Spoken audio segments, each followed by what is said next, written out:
नमस्कार, स्वागत है आप सभी का हमारे खास कार्यक्रम वीकेंड वैल्यू स्टॉक्स में। एक ऐसा शो जहां हम आपकी मदद करेंगे इस वॉलेटाइल बाजार में बढ़िया निवेश के मौके ढूंढने में। शेयर बाजार में वैसे आप सभी को पता है भारी बिकवाली का दौर जारी है, जहां पर हमने 10,000 के नीचे तक के लेवल्स और नए लोज भी बनते हुए देखे हैं। कुछ बाउंस उसके बाद आया, लेकिन क्या इस बाजार में कई ऐसे शेयर हैं जहां पर फंडामेंटल्स अच्छे हैं लेकिन भारी गिरावट के मार से काफी नीचे भी ट्रेड करते हुए दिखाई दिए हैं?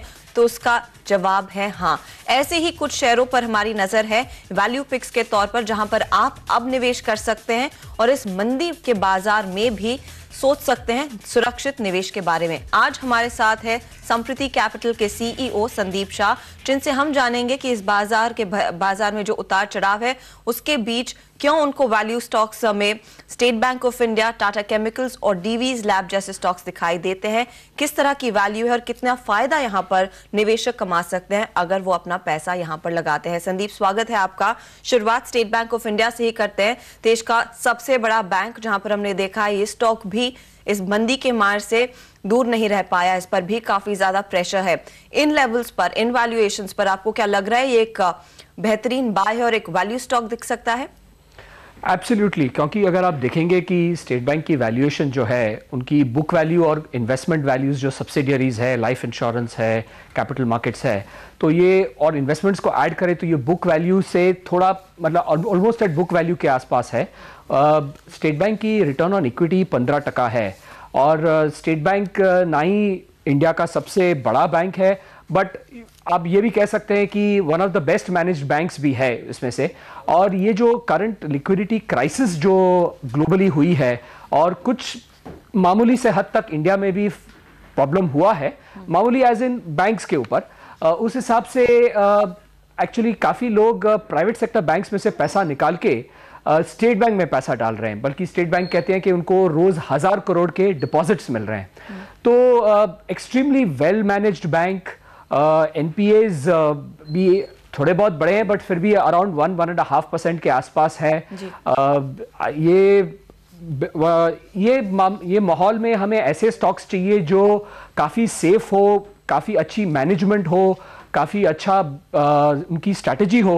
तो state bank definitely in stocks में से पक्का आता है। और आप एक और चीज़ पे ध्यान रखिए कि इंटरेस्ट रेट्स अभी कम होने लगे हैं, और जब इंटरेस्ट रेट कम होते हैं तो पब्लिक सेक्टर बैंक्स को ज़्यादा फायदा होता है, उनका जो ट्रेजरी पोर्टफोलियो है वो बढ़ जाता है। और क्या है कि प्लस अभी डिमांड वर्किंग कैपिटल के लिए ज्यादा है और रिटेल डिमांड इतनी नहीं है। रिटेल लोन्स में प्राइवेट सेक्टर बैंक्स ज्यादा स्ट्रांग होते हैं, पर ये जो कॉर्पोरेट लोन्स है, वर्किंग कैपिटल लोन्स वगैरह हैं, उसमें पब्लिक सेक्टर बैंक्स का ज्यादा फायदा होता है। और इसी पे मैं आने वाली थी कि इनका जो एक्सपोजर हो, आपने वर्किंग कैपिटल लोन की बात की, प्राइवेट लोन्स की बात की, कई सारे बैंक्स ने डिफरेंट इंस्ट्रूमेंट्स में एक्सपोजर लिया हुआ है और वहां पर हमने देखा काफी प्रॉब्लम्स भी अराइज हुई। आईसीआईसीआई बैंक का किस्सा सभी को पता है। इस तरह का एक्सपोजर क्या आपको लग रहा है स्टेट बैंक के ने किसी कहीं पर कभी भी लिया हुआ है जिसका दबाव पड़ सकता है, जहां से कुछ प्रॉब्लम्स अराइज हो सकती है इस बैंक में?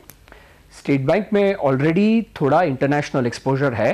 स्टेट बैंक ने ये पूरी डिटेल्स मार्केट को और इन्वेस्टर्स को पूरी इंफॉर्मेशन दी हुई है, और ये अमाउंट तो एकदम इन परसेंटेज टर्म्स तो एकदम इनसिग्निफिकेंट है। तो ये पूरी डिस्क्लोजर हो गई है, तो ये कोई नई बात नहीं है जो अचानक हमारे ऊपर टूट पड़ेगी। ये इंफॉर्मेशन मार्केट के पास ऑलरेडी है और स्टेट बैंक ने ये पूरी डिस्क्लोज कर चुके हैं।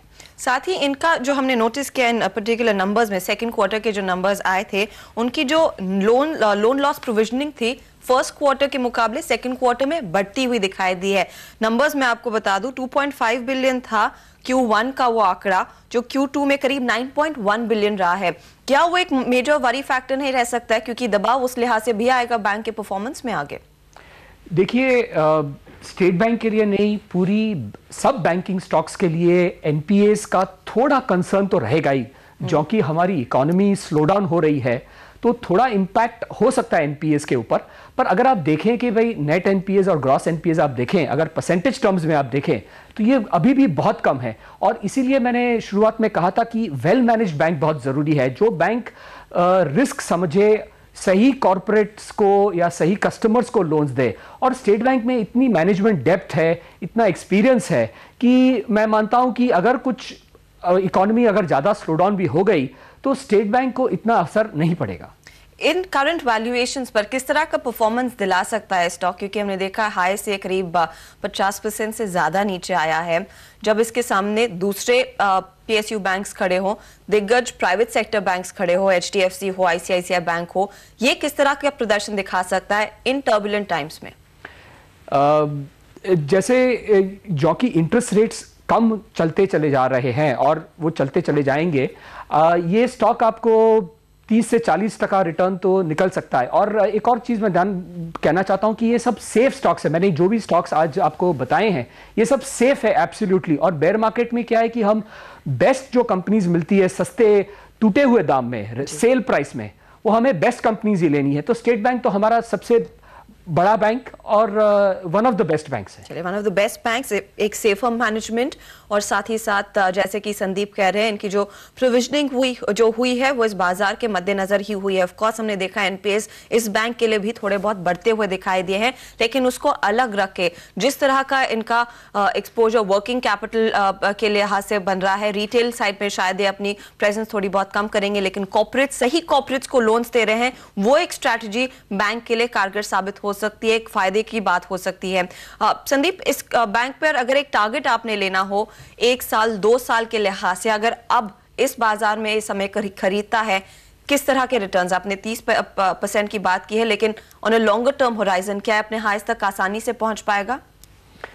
देखिए, अगर आप देखेंगे, मैं आपका सवाल अलग तरीके से, हर बुल मार्केट जो हुई है, हर बुल मार्केट में आप देखेंगे कि अलग अलग टाइप की कंपनीज आके हाइज बनाती, कभी आईटी बूम होता है, कभी सिक्लिकल स्टॉक्स का बूम होता है, कभी इंफ्रास्ट्रक्चर स्टॉक्स का बूम होता है। पर आप देखिए हर बुल मार्केट में बैंकिंग स्टॉक्स अच्छा करते हैं, क्योंकि अगर इंडिया की इकोनॉमी ग्रो करनी है तो बैंक्स को तो बढ़ना ही है, और ये हमारा सबसे बड़ा बैंक है। तो मैं मानता हूं कि टाइम लगेगा, ये जो ओरिजिनल हाइज है, पर 2-3 साल में मैं मानता हूं कि ये ओरिजिनल जो हाइज है वो क्रॉस हो सकते हैं। चलिए, ओरिजिनल हाइस पर पहुंचता हुआ शायद उससे भी बेहतर रिटर्न दिलाएगा, लेकिन 2-3 साल का समय आपने देना होगा।